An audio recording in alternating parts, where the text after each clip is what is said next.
यहाँ तक ले आ पाया हूँ, बहुत ही इसमें विरोध पैदा हुए, इसमें बहुत सारी कठिनाइयाँ हुई। इसलिए मुझे अपने बहुजन समाज से ये कहना है कि इस कारवां को अगर आगे नहीं ले जा पाना तो इसको यहीं पर छोड़ देना। तो मैं आप सभी से यही निवेदन करती हूँ, अगर कोई भी कार्यक्रम होते हैं वहाँ पर पहुँचने का कष्ट करें, या हमारे जो बहुजन समाज के साथ अत्याचार होते हैं वहाँ भी आप लोग पहुँचने का कष्ट करें। और जैसा कि बताया था, मैं कविता सुनाऊंगी, ज़्यादा समय न लेते हुए मैं अपनी कविता स्टार्ट करती हूँ।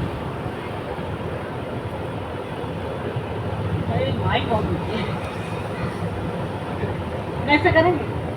अरे वहाँ तो सही करेंगे। आपको पहचान लीजिए, अब से ही अपने आप को पहचान लीजिए, जो बात कर रही हूँ उसे मान लीजिए, अब से ही अपने आप को पहचान लीजिए, जो बात कर रही हूँ उसे मान लीजिए।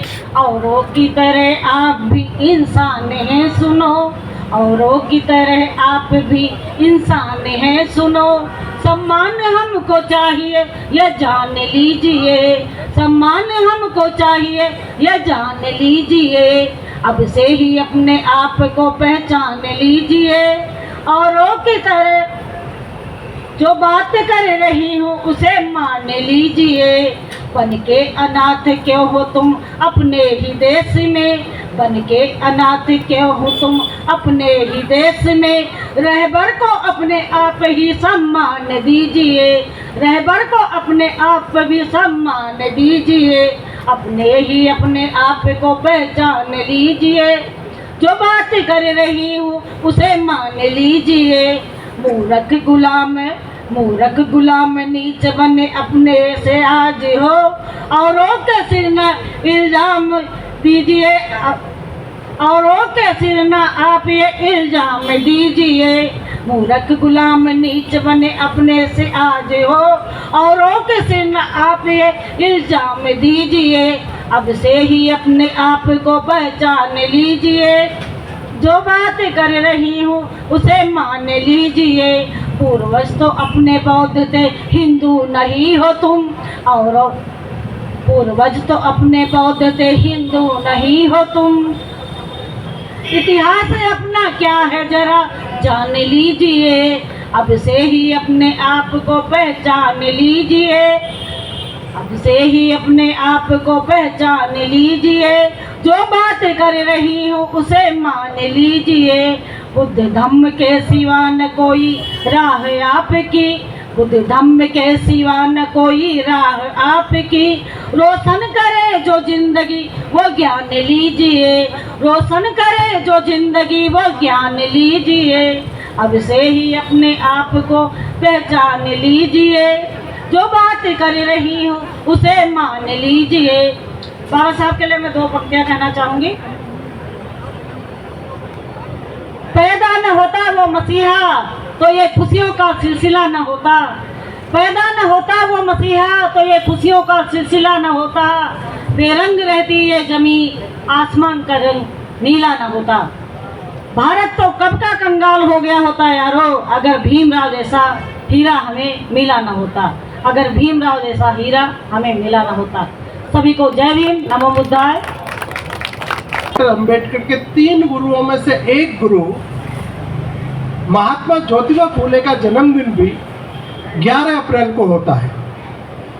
तो मैं थोड़ा से बात महात्मा ज्योतिबा फूले की करके, क्योंकि शिष्य की बात करते करते उसके गुरु की बात करनी चाहिए और गुरु का क्या महत्व है उसकी भी चर्चा करनी चाहिए, और तब जो है बाबा साहब डॉक्टर अंबेडकर की तरफ आऊँगा।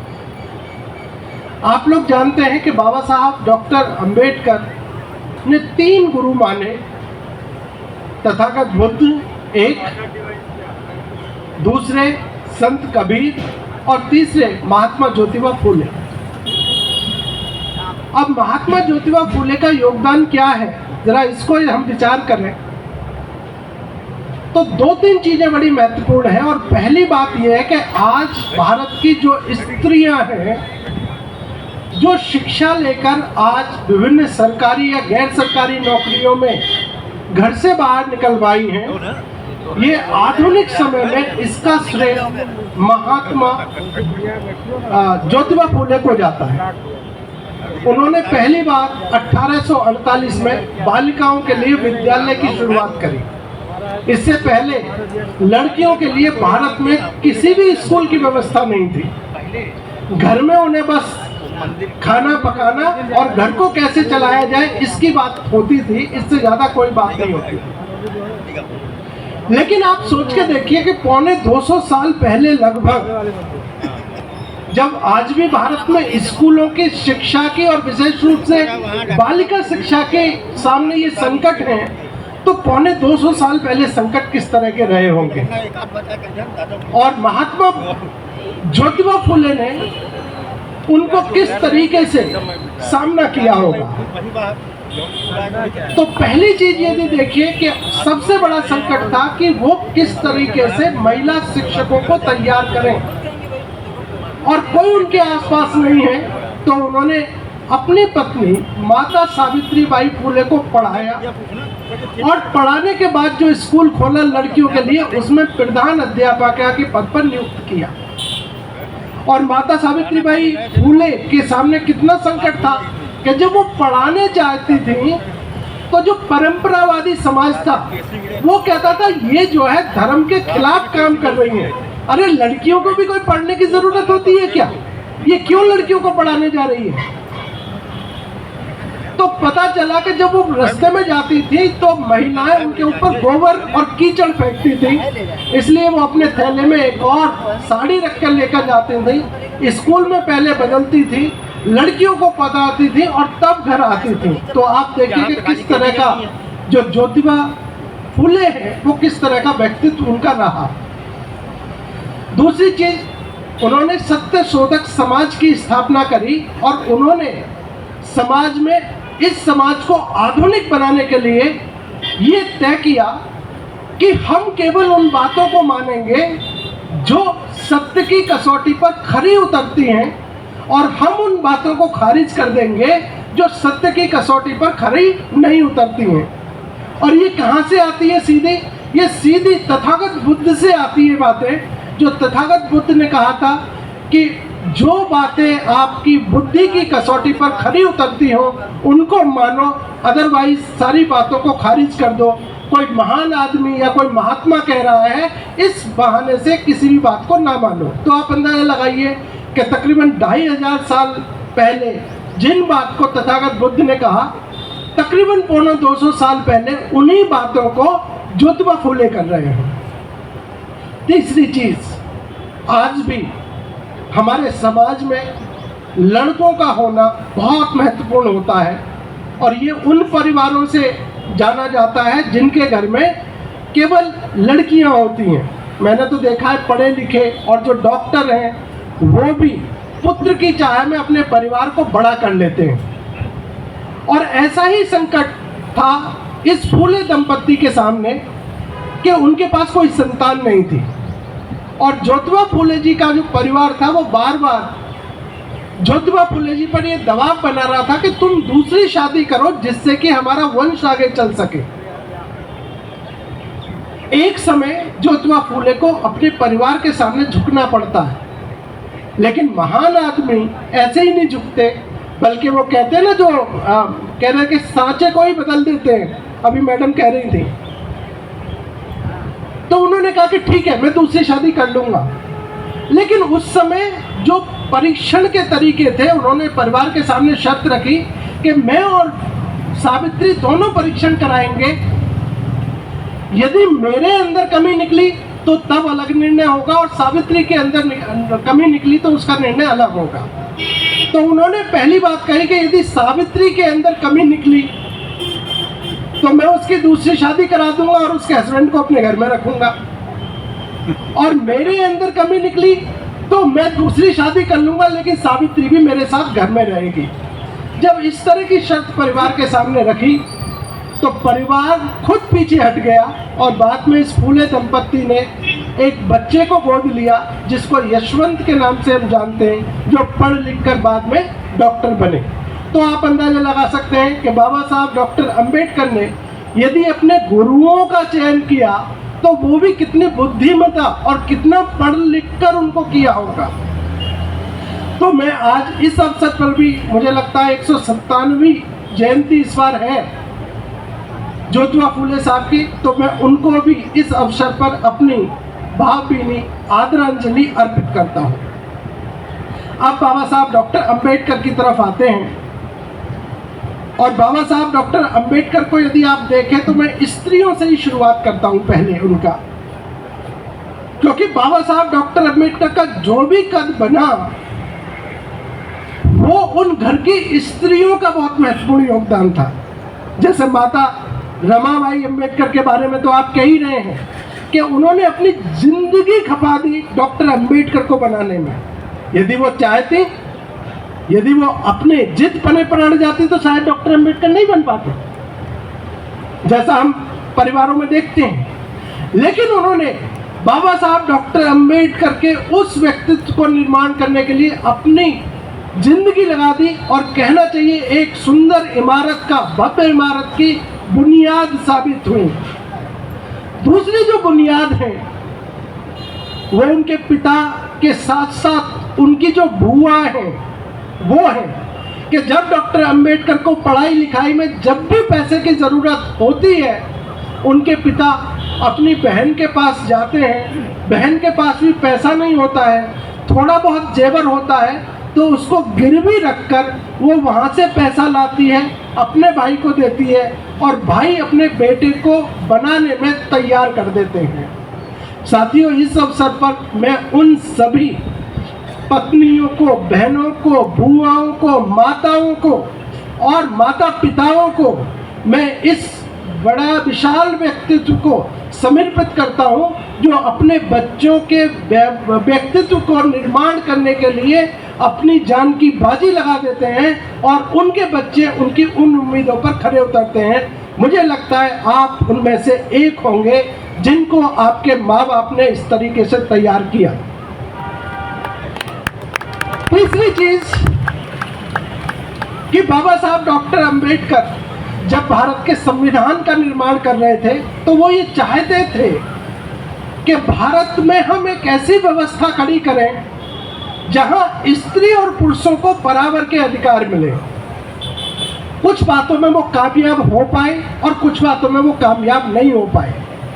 जैसे वो हिंदू कोड बिल के माध्यम से 26 जनवरी 1950 को ये सुनिश्चित करना चाहते थे कि भारत की स्त्री भी भारतीय पुरुषों के बराबर के अधिकार हासिल करें, और उन अधिकारों को हासिल करने में जो महत्वपूर्ण भूमिका थी वो थी हिंदू कोड बिल की। लेकिन आप देखिए कि संविधान सभा में जो उसकी संरचना थी उस समय अधिकांश पुरुष थे, अधिकांश अपर कास्ट पुरुष थे, अधिकांश जमींदार लोग थे। तो वो जो पुरुष थे, जमींदार थे, वो लोग क्या कह रहे थे?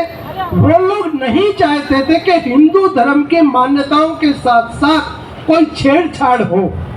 और हिंदू धर्म की मान्यताएं क्या थी कि पुरुष जो है वो महत्वपूर्ण है, स्त्रियां महत्वपूर्ण नहीं है। इसलिए हम वंश परंपराओं को आगे बढ़ाने के लिए पुत्र का होना बहुत महत्वपूर्ण मान लेते हैं।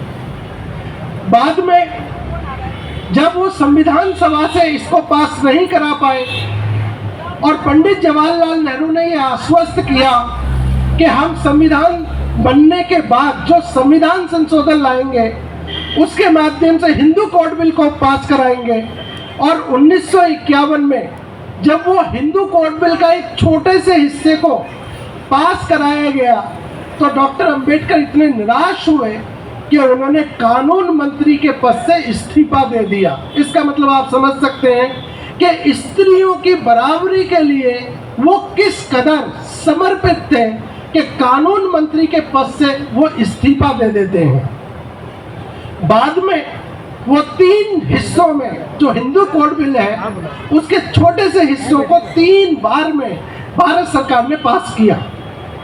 जो आखिरी है वो 2005 में पास किया गया, जिसके माध्यम से ये सुनिश्चित किया गया कि भारत की स्त्रियों की स्थिति तब तक नहीं सुधर सकती जैसे कि लड़कों की भांति जब तक कि लड़कों की बात ही लड़कियों को भी पिता की संपत्ति में अधिकार ना मिले।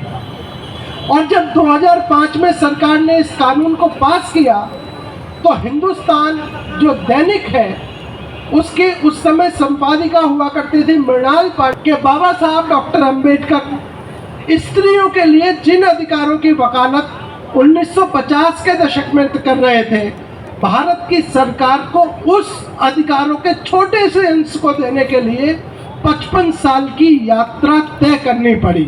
तो आप अंदाजा लगा सकते हैं कि बाबा साहब डॉक्टर अंबेडकर स्त्रियों के लिए क्या कर रहे थे। दूसरी चीज, इधर हम कुछ दशक से लगातार ये देख रहे हैं कि बार बार भारत को हम सशक्त राष्ट्र बनाएंगे, ऐसी शक्तियां आगे आ रही हैं, लेकिन उनकी जो कथनी और करनी है वो इस सशक्त राष्ट्र के बनने में ही चुनौतियां हैं।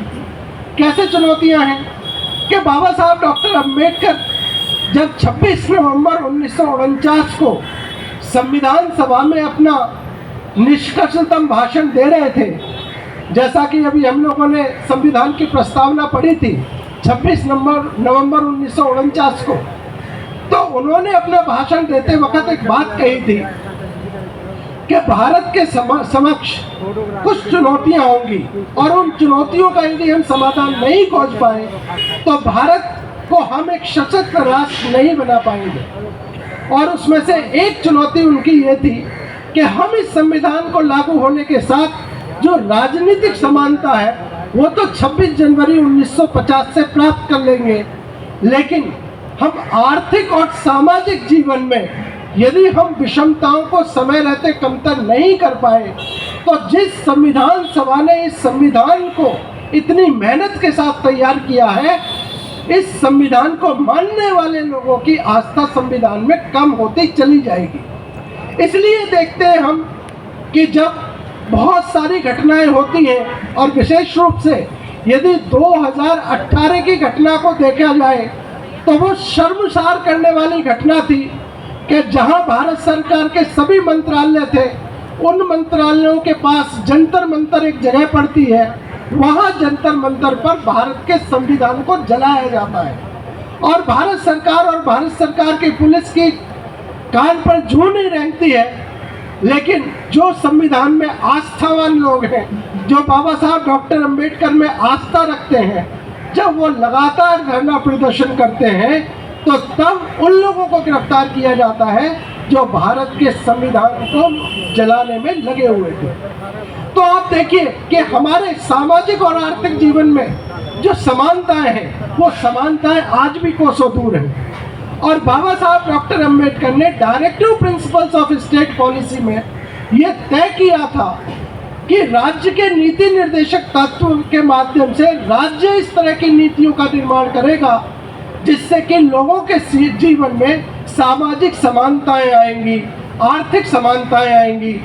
और आर्थिक और सामाजिक समानताओं के निर्माण में जो ये सरकारी क्षेत्र है इसको बहुत महत्वपूर्ण भूमिका निभानी थी, क्योंकि सरकार जितनी भी नीतियों को बनाती है और लागू करती है वो सरकारी क्षेत्र के माध्यम से करती है। लेकिन 1991 के बाद जब हमने नई आर्थिक नीति लागू करी और नई आर्थिक नीति के बाद जब हम प्राइवेटाइजेशन की तरफ बढ़े तो हमने सरकारी क्षेत्र के उन विभागों का भी निजीकरण करना शुरू कर दिया जिनके माध्यम से भारत को हमें कल्याणकारी राज्य के माध्यम से समानता, स्वतंत्रता, बंधुत्व और न्याय के सिद्धांत जो हमारे संविधान के उनको प्राप्त करना था। लेकिन उस समय के जो वित्त मंत्री थे सरदार मनमोहन सिंह, उन्होंने कहा कि हम सरकारी क्षेत्र को छोटा करना चाहते हैं। लेकिन 2014 में जब नए प्रधानमंत्री आए तो उन्होंने सीधा कहा कि हमारा काम बिजनेस करना नहीं है, सरकार का काम बिजनेस करना नहीं है, बल्कि हम एक फैसिलिटेटर का काम करेंगे। और बड़े पैमाने पर जो निजीकरण है वो निजीकरण होना शुरू हुआ। उसका जो स्थान लिया, आप और हम जब सरकारी क्षेत्र में आए तो हमारी एक इतनी अच्छी सैलरी थी कि ना केवल हम अपने परिवार, अपने बीवी और बच्चों के खर्चे को उठा पाते थे, बल्कि नाते और रिश्तेदारों में भी कोई अच्छा पढ़ने वाला बच्चा होता था तो उसको भी मदद करते थे।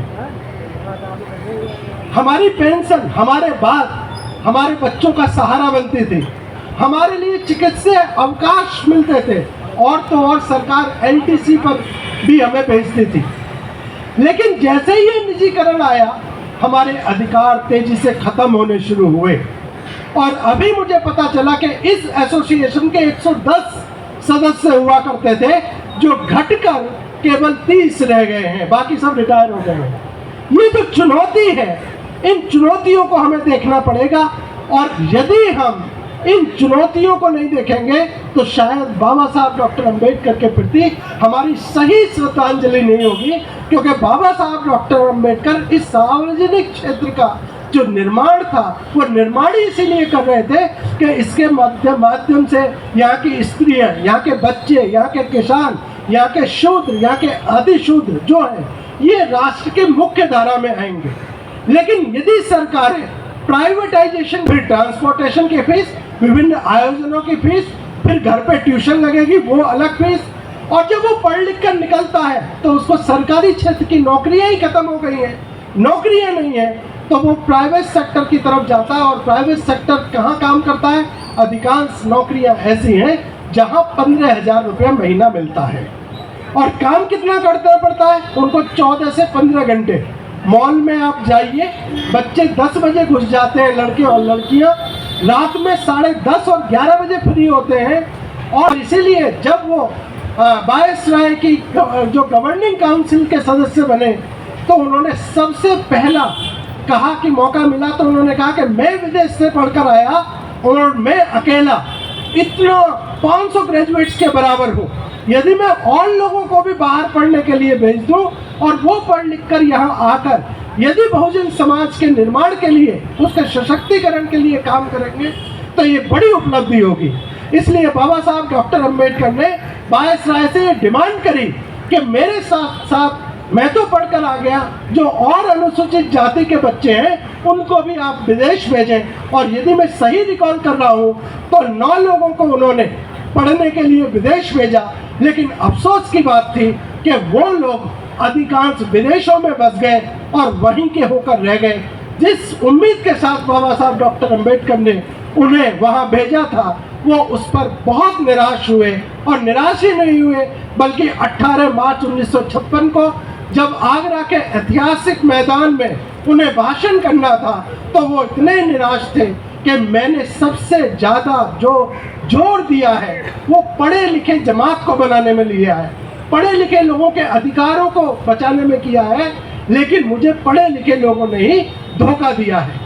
तो ये अब हमें तय करना पड़ेगा, आपको तय करना पड़ेगा कि हम बाबा साहब डॉक्टर अंबेडकर के उन जो कारवां है, उस कारवां को आगे बढ़ाने के लिए कितने ठोस कदम चला रहे हैं। बाबा साहब डॉक्टर अंबेडकर ने जो directive principles of state policy के आर्टिकल 45 और 46 में ये व्यवस्था की कि इस संविधान के लागू होने के 10 साल के भीतर सभी बच्चों को, चाहे वो लड़कियां होंगी, लड़के होंगे, किसी भी जाति, धर्म, संप्रदाय और क्षेत्र के होंगे, सभी को निःशुल्क और अनिवार्य प्रारंभिक शिक्षा उपलब्ध कराना राज्य की जिम्मेदारी होगी। और राज्य को इस लक्ष्य को प्राप्त करना होगा इस संविधान के 10 साल के भीतर। दिवस को एक उत्सव की तरफ मनाया जाए। सरकारी विभागों को, राज्य सरकार के सभी सरकारी विभागों को ये शासनादेश जारी हुआ, जिलाधिकारियों को गया ये शासनादेश। और मुझे केवल एक जो ITI है उसकी सूचना है कि उन्होंने पूरे 15 दिन का कार्यक्रम बनाया और 11 बजे से उस कार्यक्रम को अपने विद्यार्थियों के लिए चलाया, जिसमें एक दिन वो सामाजिक न्याय की बात करते हैं, एक दिन स्त्रियों के लिए किए गए योगदान की बात करते हैं, एक दिन दलितों के लिए बात करते हैं, एक दिन राष्ट्र के लिए बात करते हैं। इस तरह की बात वो करते हैं। अब आप देखिए कि सरकार यदि शासनादेश जारी कर रही है तो सरकार के जो विभाग हैं, आखिर वो इस पर काम क्यों नहीं कर रहे? इसका मतलब ये है कि आज भी जो शासन सत्ता का जो नियंत्रण है वो उन लोगों के हाथ में है जो इस संविधान में आस्था नहीं रखते, बल्कि इस संविधान के जो विरोध में चीजें हैं उनमें आस्था रखते हैं। मनुस्मृति जैसे जो परंपरावादी ग्रंथ है इसमें सामने रखते हैं, और ये हमारे लिए बड़ी चुनौती है। हम बाबा साहब डॉक्टर अंबेडकर के मानने वाले जो लोग हैं उन्होंने संविधान को मुख्य धारा में लेकर आए हैं। बस आप डॉक्टर अंबेडकर जब बहुत सारी चर्चा कर रहे थे तो वो ये तय कर रहे थे कि भारत एक अलग व्यवस्था का निर्माण करना होगा, और वो हर 5 साल के जो चुनाव हैं उन चुनावों को बड़े भरोसे के साथ देख रहे थे। बाबा साहब डॉक्टर अंबेडकर जब पश्चिम का मॉडल देख रहे थे क्रांति का, तो वो ये कह रहे थे कि वहाँ का जो मॉडल है वो खूनी क्रांति से निकल कर आता है, मतलब वहाँ क्रांति बंदूक की नाल से निकलती है। लेकिन भारत में जो क्रांति होगी वो तथागत बुद्ध के आंदोलन से होगी, वो मध्यकालीन संत परंपरा के जो संत हैं उनसे होगी, वो ज्योतिबा फूले के जो मूल्य हैं उनसे होगी। और उसमें उन्होंने इन चुनावों के लिए बहुत महत्वपूर्ण भूमिका निभाई कि यदि हम अपने मतदान को एक मताधिकार की तरह प्रयोग करें और मताधिकार को जो प्रयोग कर रहे हैं उनको जागरूक करें, तो ये लोग अपने हितों के हिसाब से इन मताधिकार को प्रयोग करेंगे और हर 5 साल में एक खामोश क्रांति होगी, पता भी नहीं चलेगा और सरकार बदल जाएंगी। और इस प्रदेश ने इसको गवाह बनाया है कि इस क्रांति में सबसे ज़्यादा महत्वपूर्ण इस प्रदेश ने करा कि इस प्रदेश की मुख्यमंत्री 4 बार बहन मायावती जी बनी। कोई वो बंदूक के नाल के बेस पे नहीं बनी, बल्कि आपके चुनाव के उस पर बनी। आज हम यदि पूरे देश में बात करें तो पूरे देश में कुछ पार्टियां शासन सत्ता को नियंत्रित तो कर रही हैं, लेकिन यदि वो सत्ता पर अधिकार चाहती हैं तो बाबा साहब डॉक्टर अंबेडकर जिनके अधिकारों की वकालत कर रहे थे, schedule caste, schedule tribe, backward classes और फीमेल को, आज उनकी मजबूरी बन चुकी है कि अपने कैबिनेट में और अपने मुख्यमंत्री के जो कैंडिडेट के रूप में आज उन्हें दलित और पिछड़े नजर आ रहे हैं। तो आप अंदाजा लगाइए कि कितनी खामोश क्रांति जो है इन चुनावों के माध्यम से होनी थी, और बाबा साहब डॉक्टर अंबेडकर किस तरह का भरोसा और किस तरह से राष्ट्र का निर्माण इस संविधान के माध्यम से कर रहे थे। बाबा साहब डॉक्टर अंबेडकर ने राष्ट्र निर्माण की प्रक्रिया में एक जो चुनौती दी वो ये थी कि विभिन्न जो जातियों में बटा हुआ समाज है वो कभी भी सशक्त राष्ट्र नहीं बन सकता। इसलिए हमें उस भावना का निर्माण करना पड़ेगा, जब किसी के दुख में हमें दुख का एहसास हो और किसी के खुशी में हमें खुशी का एहसास हो। यदि हम और आप आपस में एक दूसरे के साथ इस भावना का निर्माण कर पाएंगे तो हम एक सशक्त राष्ट्र भी बना पाएंगे, और शायद यही बाबा साहब डॉक्टर अंबेडकर के प्रति सच्ची श्रद्धांजलि होगी। जय भीम, जय संविधान। धन्यवाद आप सभी को।